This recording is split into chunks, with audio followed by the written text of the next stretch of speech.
حضرت ابو طالب علیہ السلام اور جناب خدیجہ علیہ السلام کی وفات حسرت آیات۔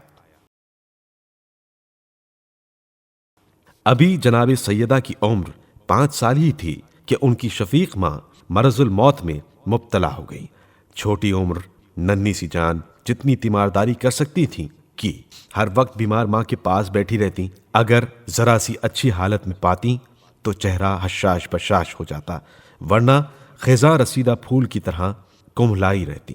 ماں سے یہ حالت نہ دیکھی جاتی، سینے سے لگا کر پیار کرتی اور دلاسا دیتی۔ جب جناب خدیجہ علیہ السلام کو اپنی موت کا یقین ہو گیا تو غم زدہ بیٹی کو چھاتی سے لگا کر بڑی دیر تک روتی رہیں۔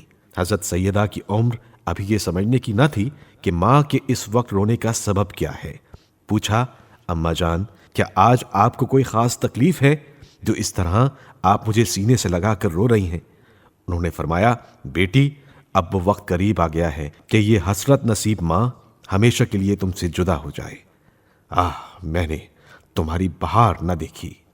یہ کہتے کہتے موت کا پسینہ آیا اور دنیا سے رخصت ہو گئی۔ حضرت سیدہ سلام اللہ علیہا کے لیے یہ وقت بھی عجیب مصیبت کا تھا۔ کم سنی میں خدا کسی بچے کو ماں کی آغوش سے جدا نہ کرے۔ کون نہیں جانتا کہ بچوں کی تربیت میں باپ کی نسبت ماں کو کتنا زیادہ کام کرنا پڑتا ہے۔ وہ جس خوبی سے بچوں کو پال سکتی ہے، باپ کے لیے ایسا کرنا ممکن نہیں۔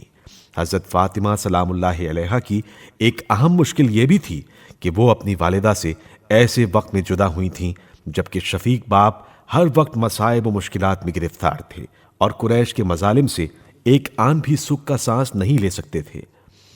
ایسی صورت میں شکستہ دل بچی کی تسلی کا موقع کہاں نصیب تھا۔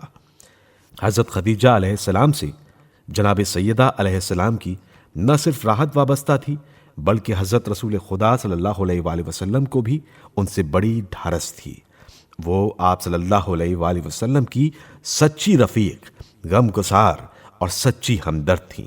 ان سے حال دل کہہ کر آپ صلی اللہ علیہ وآلہ وسلم کا جی ہلکا ہو جاتا اور بے چین دل کو چین آ جاتا تھا۔ اب گھر ان سے خالی دیکھ کر جو دل پر گزرتی ہوگی اس کا کون اندازہ کر سکتا ہے۔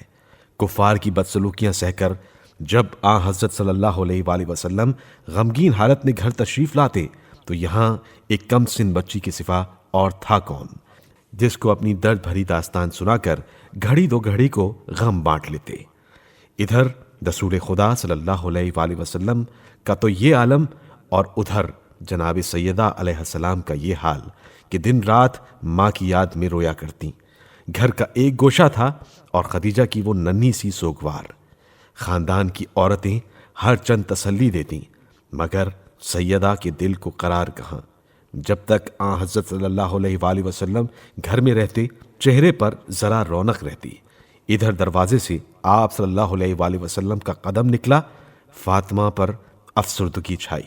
غرض کہ یہ واقعہ باپ اور بیٹی دونوں کو حد درجہ تکلیف پہنچانے والا اور دل توڑنے والا تھا۔